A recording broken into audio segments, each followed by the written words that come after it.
Historic health care reform. Today marks the biggest, most sweeping change to the American health care system in 40 years.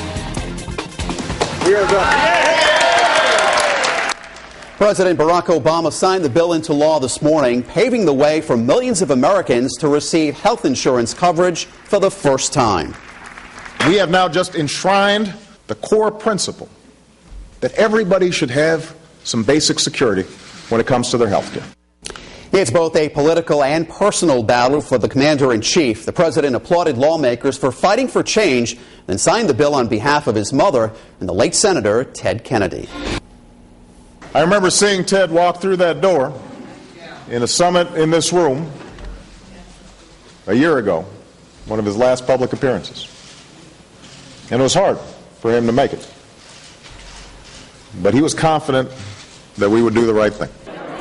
The late senator's family attended today's ceremony. Rhode Island Congressman Patrick Kennedy, Vicki Kennedy, and Caroline Kennedy were all in the audience.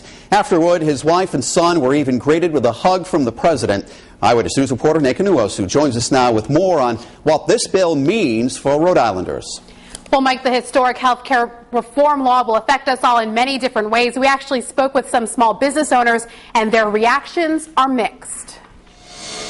Under the new health care reform law, companies with 10 or fewer full-time employees, like Heritage Restoration in Providence, will be eligible for a tax credit of 35% of health insurance costs. We would probably be looking at probably around a $10,000 tax credit for my business. But some business owners say the increased taxes, which would affect families making more than $250,000 a year, make the credits worthless. Credits?